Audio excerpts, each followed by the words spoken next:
ચાલે જ છે ને.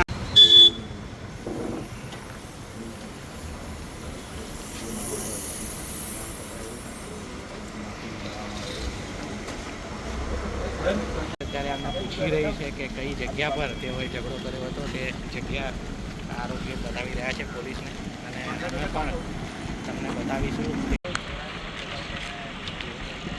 પાછો આવેલો હોય કઈ વચ્ચે આવે.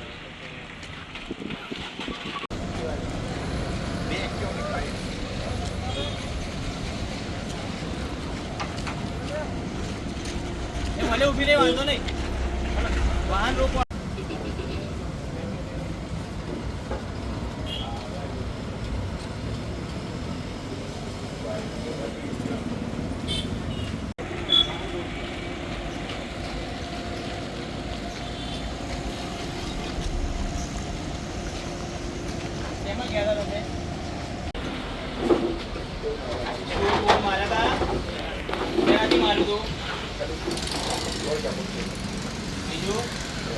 બીજા કોઈએ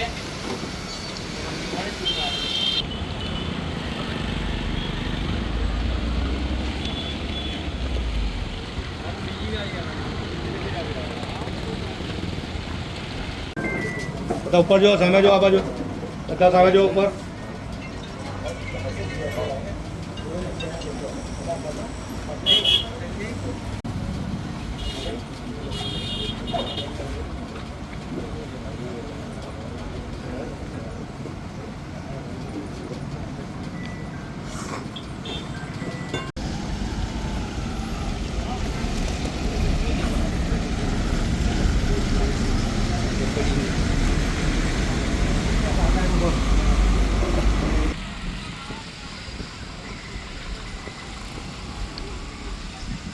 કામમાં ત્યાં ગયા જો તો ત્યાં બને.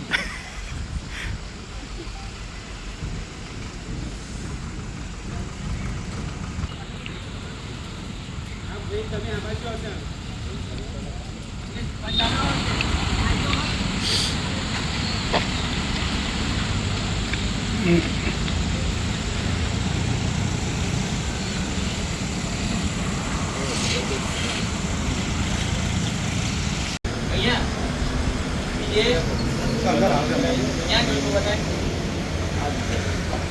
યોગેન આવાજ હોય કે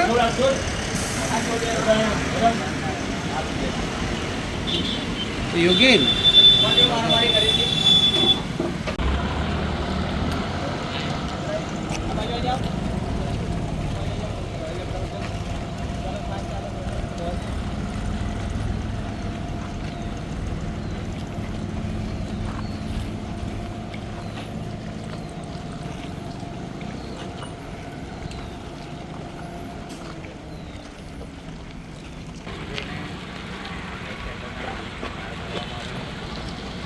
તેમની સાથે જે અન્ય લોકો હતા જેમને મારવામાં આવ્યો હતો, તે આરોપીઓને આજે પોલીસે ઝડપી પાડ્યા છે. અને જોઈ શકાય છે તેમનું રિકન્સ્ટ્રક્શન, ઘટનાનું રિકન્સ્ટ્રક્શન ભરઘોડોના મારફતે અત્યારે થઈ રહ્યું છે. જે જગ્યા પર તે ગયા હતા, જ્યાં તેઓએ આતંક મચાવ્યો હતો, માર્યો હતો, ત્યાં એ લોકોને અત્યારે લઈ જવામાં આવી રહ્યા છે. જોઈ શકો છો, ઉઘાડા પગે આ લોકોને લઈ જવામાં આવી રહ્યા છે. અત્યારે જે તાપ છે અને તાપમાં આ ઉઘાડા પગે જ્યારે રોડ પર આ લોકો ચાલતા છે ત્યારે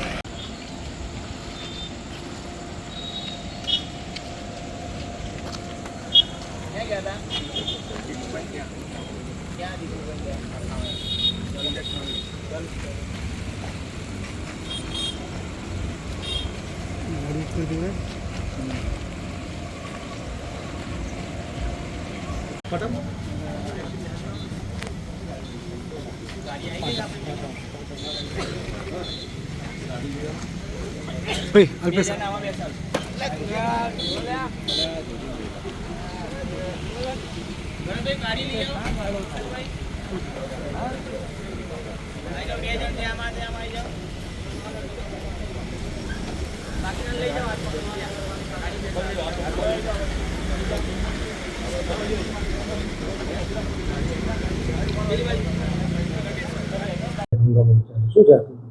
તારીખ 8/9/25ના રોજ જે નડિયાદ બાયપાસ રોડ ઉપર દીપુ આમલેટ સેન્ટર કરીને એક દુકાન છે, જે માલિક છે એના નિલેશ રમેશભાઈ ભોજવાણી, તેમની ઉપર એક ફોન આવેલો અને ફોનવાળા વ્યક્તિએ પોતાની ઓળખાણ પપ્પુ તરીકે આપેલી અને તેમને દાગ ધમકી આપેલી. જે નિલેશભાઈ છે એ પોતે આ પપ્પુને ઓળખતા ન હોય, તેમને કીધેલું કે કોણ પપ્પુ, હું ઓળખતો નથી. ત્યારે આ ધમકી આપીને પપ્પુએ કીધું હું ઓળખાણ આપવા આવું છું એમ કરીને આ પપ્પુ તથા તેની સાથેના અન્ય 4-5 ઇસમો એ આ દીપુ આમલેટ ઉપર આવેલા અને આ નિલેશ રમેશ ભોજવાણી તથા તેમની સાથે તેમના જે દીપક છે અને રમેશભાઈ ભોજવાણી, આ બંનેની સાથે ગાળાગાળી મારામારી કરેલી, જેમાં નિલેશભાઈને ટચલી આંગળીએ ફ્રેક્ચર થયેલું. હવે આ સમગ્ર બનાવ જે છે એ બનાવ અંગેનો એક વિડીયો વાયરલ થયેલ અને એ વાયરલ થયેલા વિડીયો અનુસંધાને સંબંધિત જે નિલેશ રમેશભાઈ ભોજવાણી છે તેઓને પૂછતા કે આ કામના આરોપીઓ જે છે એ લોકોએ માફી માંગીને સમાધાન કરેલ છે, એ રીતની કંઈક ચર્ચા થયેલી. પરંતુ વિગતની ગંભીરતા અને જે જાહેરમાં બનેલ બનાવ છે તે જોતાં આ હેડ કોન્સ્ટેબલ કિરીટભાઈ મોહનભાઈએ, જે પોતે દભાણ બીટના હેડ કોન્સ્ટેબલ છે, તેઓએ આ બાબતની તપાસ અને ખાતરી કરી અને સરકાર તરફે એક ફરિયાદ દાખલ કરાવેલી. તે અનુસંધાને આજરોજ કિશન સોઢા પરમાર, આકાશ રઈસ જાદવ, પપ્પુ વાઘેલા, મયુર પ્રકાશભાઈ વાણંદ અને અજય મનસુખભાઈને પોલીસે અટકાયત કરેલી છે અને જરૂરી કાયદેસર કાર્યવાહી હાથ ધરેલી છે.